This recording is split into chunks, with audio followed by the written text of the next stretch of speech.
The Legend of Autistica. Every group of people has a tale of their origin. This is the legend of Autistica. Long, long ago, the world was in chaos. Everywhere, the land was flooded with bright lights and loud noises. Clothes were made of the itchiest textiles available. People babbled in confusing doublespeak. Such were the ways of Emperor Nero Typicles. But the people of the empire were not happy. The world was chaotic and overwhelming, and the people wanted peace. "You're fine," bellowed Typicles. "Quit being dramatic. It's not that bad. If you just go ahead and do the thing, you can get it over with." But lo, the thing could not be done. It was indeed an impossible thing, and Typicles did not understand the people.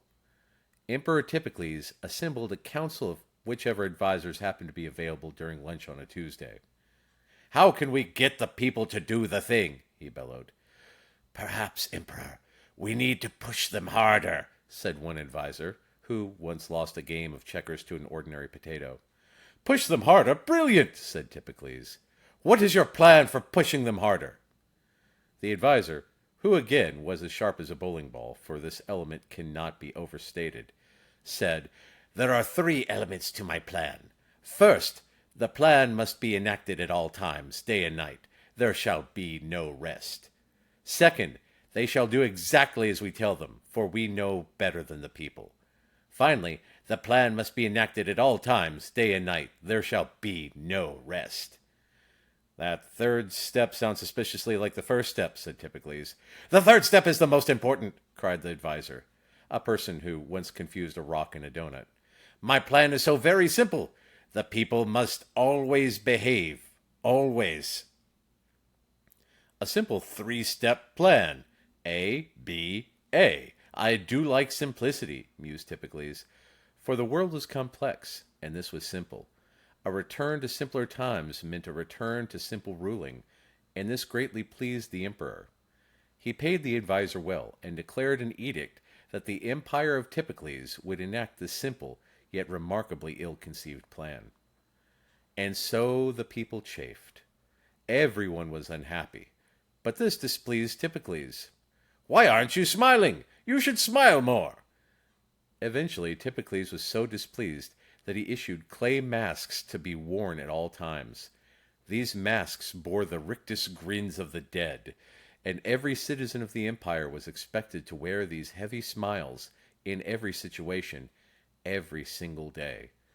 This made the people sad beneath the heavy masks, and they grew silent.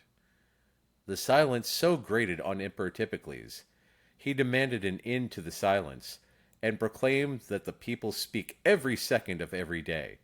This delighted some people, because they had been silently working on new gardening techniques. Some had found several new and shiny rocks.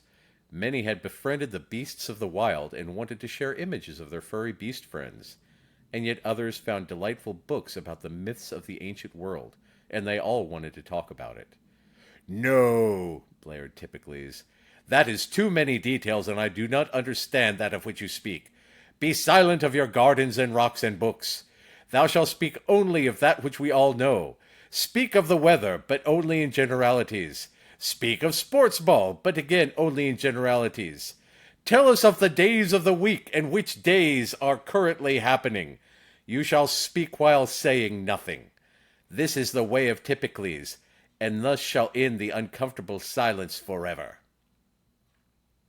And so the people continued in their sad silence, bearing heavy, toothy grins, and speaking only in pre-scripted small talk, that which actually communicated nothing.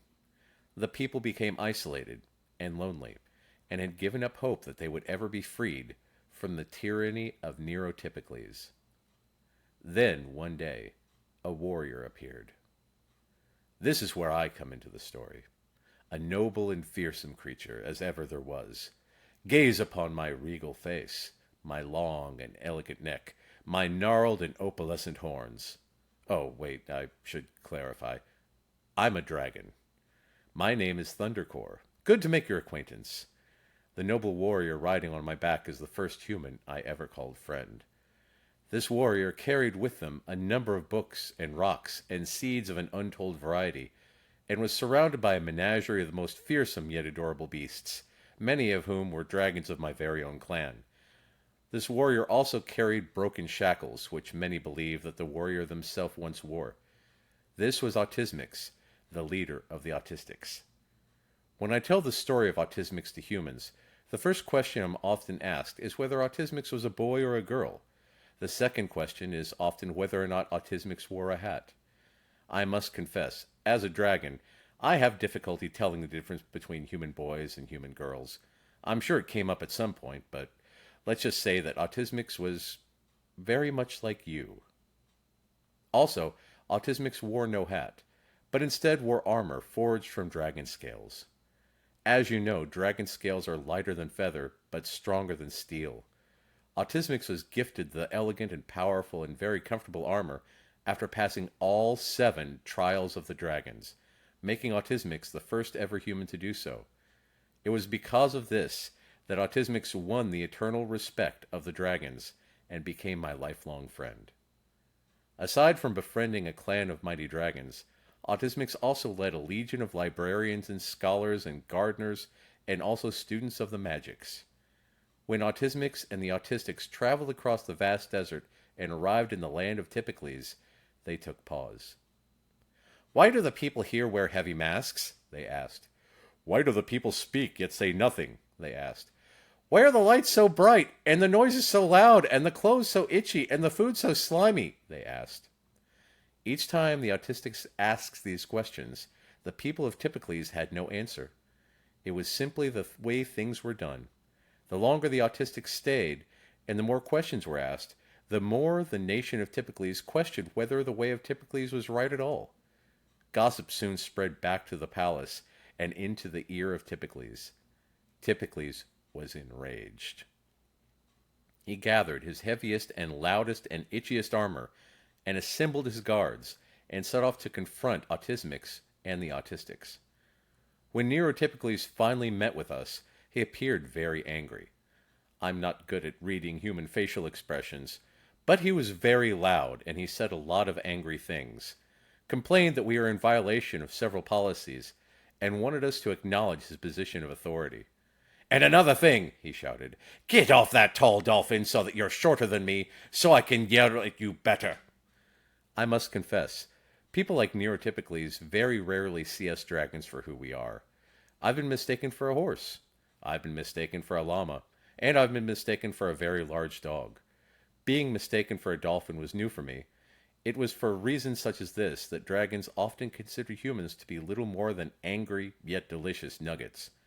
Autismix convinced me to reconsider that belief, but for Neurotypicles I could have made an exception.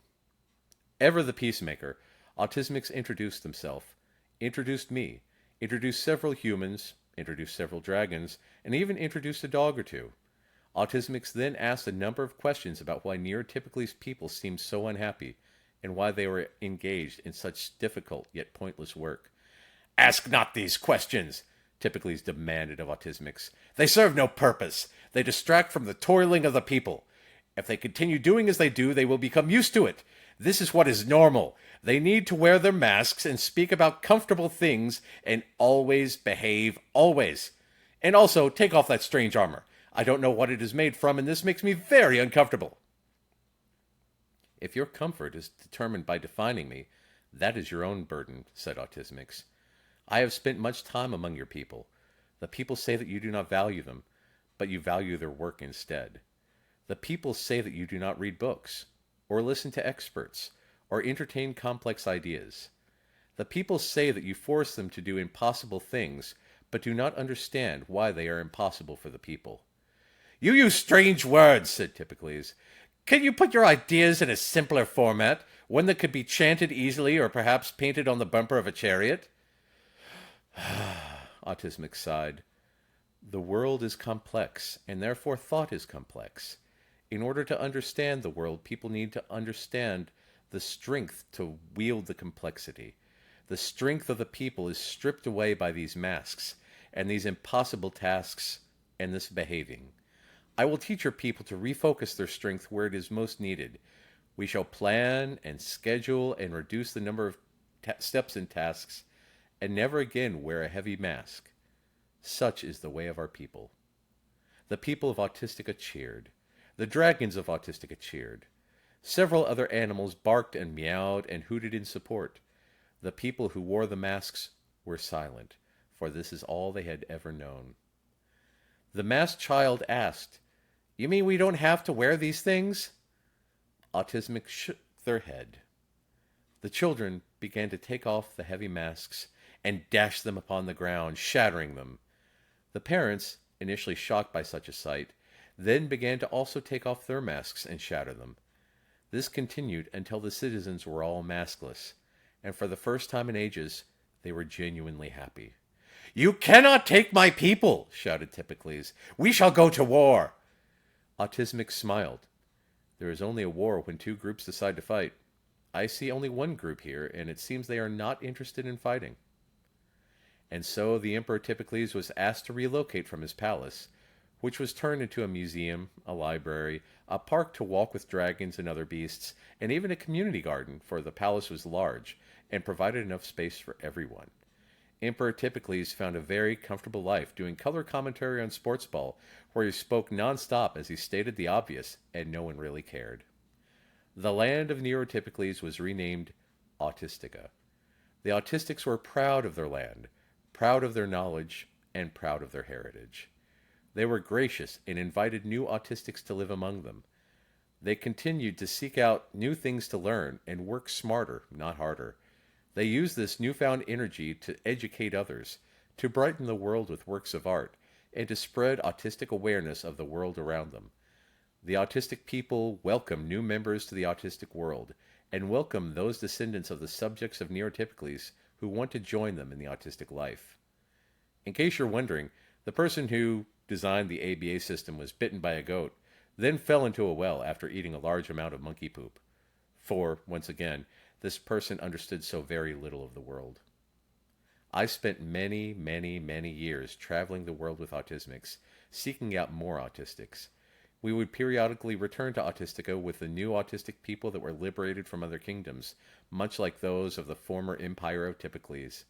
This was Autismics' lifelong mission, and I was very proud to participate with them. One day, Autismics became too tired to travel. Yet there was still much work to do and many more Autistics to discover. Just as my dragon clan and I had sworn an oath of loyalty to Autismics many, many, many years before, we once again swore an oath to travel the world in Autismics' place, to find the children of Autistica, and to bring them all home. This is the legacy of Autismics. This is our noble purpose. This is the way of the dragons of Autistica.